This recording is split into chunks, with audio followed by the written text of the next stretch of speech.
Hi everybody, it's Richard here again. Welcome to another video. This time I'm going to take a look and rank the albums by Cat Stevens stroke Yusuf. Cat Stevens was born Stephen Georgiou and came to fame in the late 60s under the name Cat Stevens when he was a bit of a pop star. So he had a huge hit in the UK with Matthew and Son.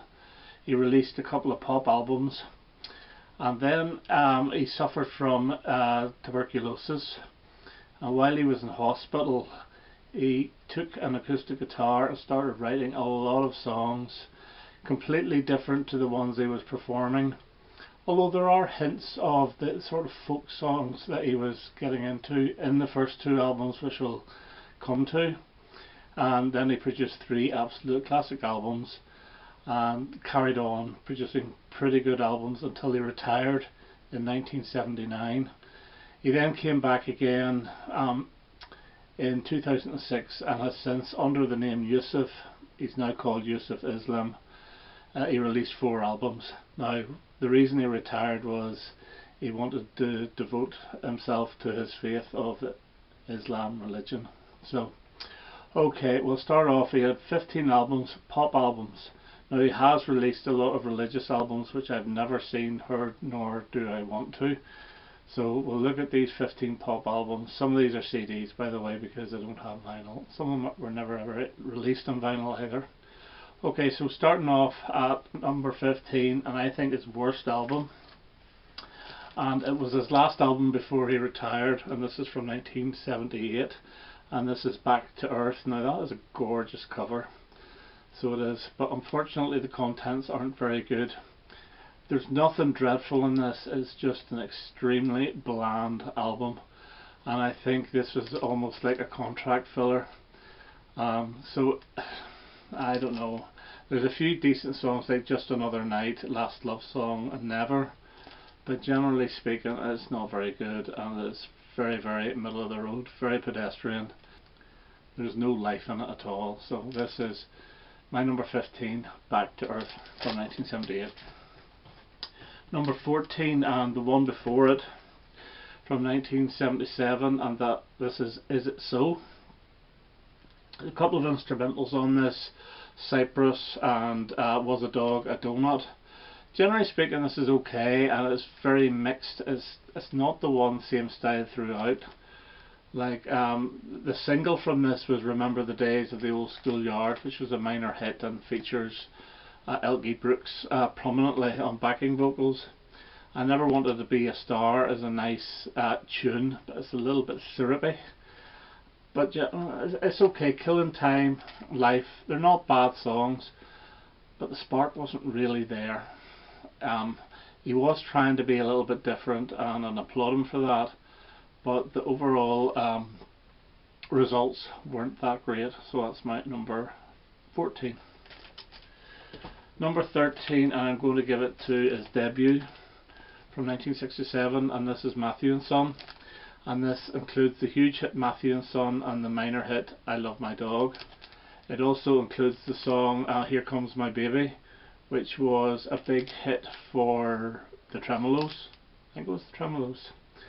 But the songs off here that are actually quite good one is Portobello Road, which is a little acoustic number which shows the way he was going to go in the early 70s. Another one, beautiful song, is Lady, which is the last song on side 2.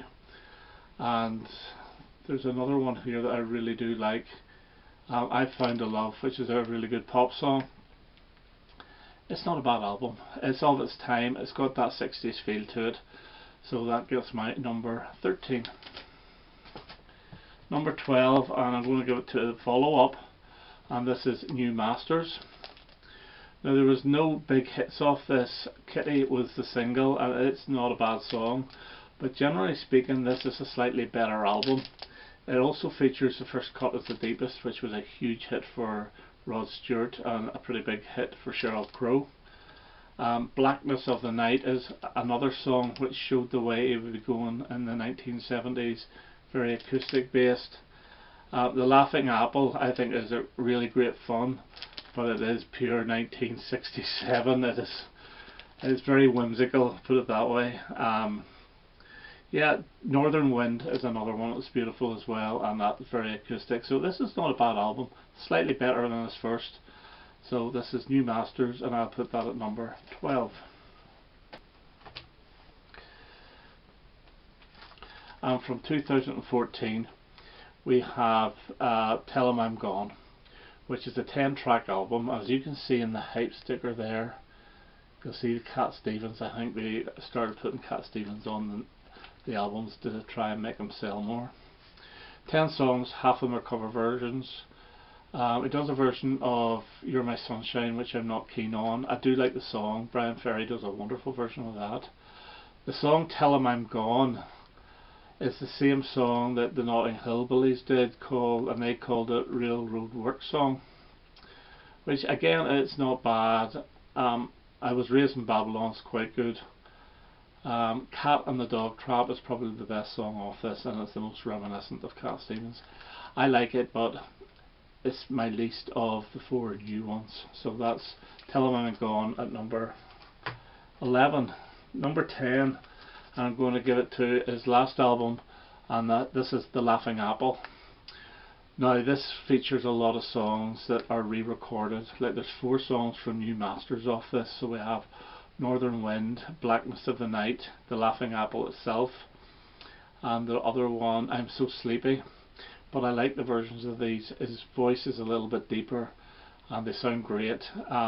He also records the song Grandsons, which was available on the box set On the Road to Find Out as I Want to Live to See My Grandson Grow Old, and it's a fantastic song which would have sat beautifully on Tea for the Tillerman or Teacher and the Firecat.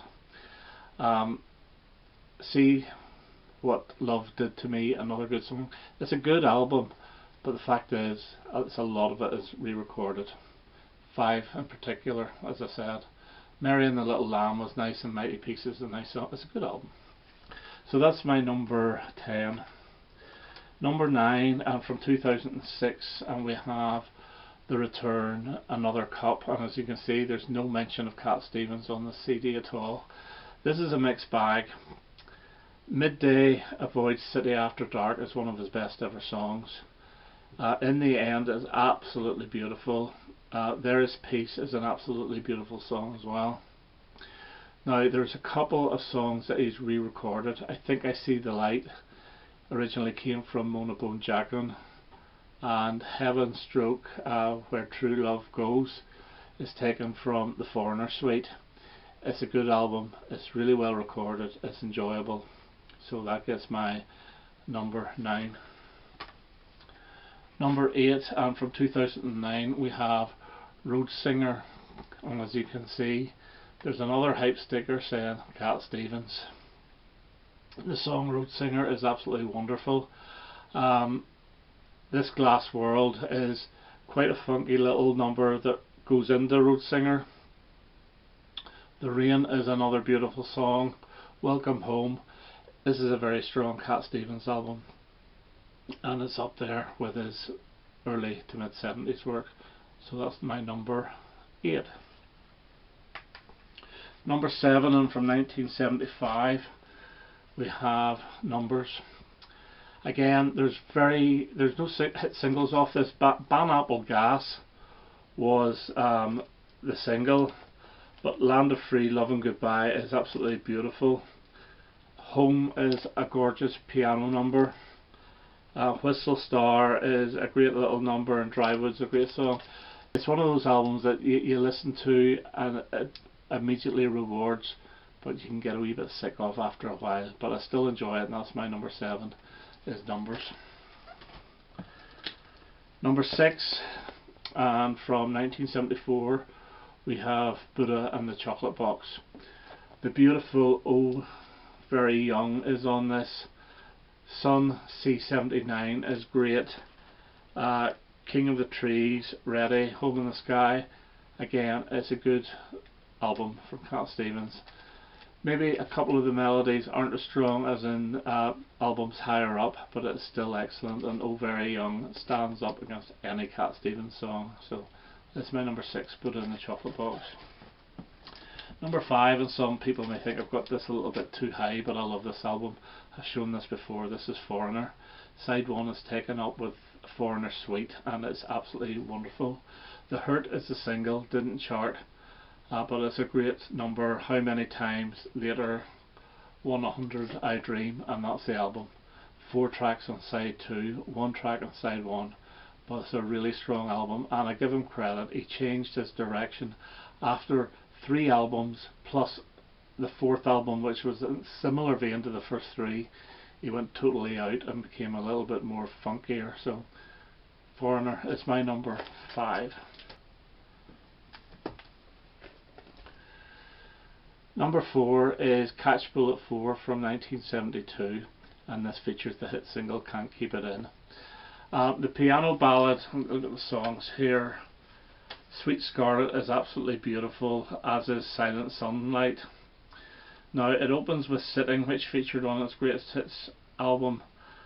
There's less guitar, acoustic guitar on this, there's more piano, and the piano is higher up in the mix. It's not as tinkling as you would have got on the previous albums. But Boy with the Moon and the Star in His Head is a gorgeous song, which is acoustic led. It's actually Spanish guitar led. And Ruins is another beautiful acoustic song. So Catch Bullet 4 is my number 4. So the top 3 are really no surprise, because most Cat Stevens would have these in their top 3, but which order do I put them in? Well, number 3, I'm going to go with Mona Bone Jackin', and this features the fantastic hit single Lady Darbanville and the beautiful Fill My Eyes. Now that song Fill My Eyes, if you listen to it in headphones, there's a little section on it where it's going to go into the chorus, and you hear this sound that puts a shiver right through you. It's like a,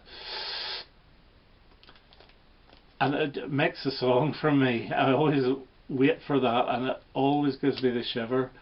Kathmandu is gorgeous with a beautiful flute on it, played by Peter Gabriel. Trouble is a beautiful song. Pop Star, I think, is one of the best songs on it. It's a real sort of funky little number. I mentioned I Think I See the Light, which was the original version here. And Lily White, a beautiful song to finish with. So Mona Bone Jackin', this was the first of the albums he released after the tuberculosis. I think most of these songs off these 3 albums were written around the same time. So that's my number 3. Number 2, and I'm going to give it with Tea for the Tillerman. This features Father and Son, which I absolutely love, but ever since Boyzone covered it, it put me off it a little bit. Miles from Nowhere's great, Where the Children Play is great. Wild World is a great song, but ever since Aswad, was it Aswad that did that, or was it Ziggy Marley? One of those two, it put me off a little bit as well. Longer Boats is a real hippie chant. You can actually imagine children singing that. Well, maybe not the verses, but the chorus certainly. And On the Road to Find Out, it's a great number. This is a fantastic album, released also in 1970. Mona Bone Jackin' was released earlier on in the year. And my favourite Cat Stevens album from 1971 is Teaser and the Firecat. I love everything off this album apart from track 4 and side 1, which is called Changes 4. I've never warmed to it at all. The Wind, beautiful. Ruby Love, gorgeous. If I Laugh, and How Can I Tell You, 2 gorgeous acoustic ballads. Tuesday's Dead is fun. Morning is Broken is one of the very first singles I ever got as a kid. Bitter Blue is a great wee rockin' acoustic number. Moon Shadow is just genius. And Peace Train is a great song. So a fantastic album from a really good artist. So this is my number 1. I will say that the B-side of Morning Has Broken was a song called I Want to Live in a Wigwam, and I always wished it featured on this instead of Changes 4. Okay, so number 1, Teaser and the Firecat from 1971. Okay, that's my ranking of Cat Stevens' 15 albums. I hope you enjoyed that, and I hope to have another video quite soon. All the best now. Bye bye.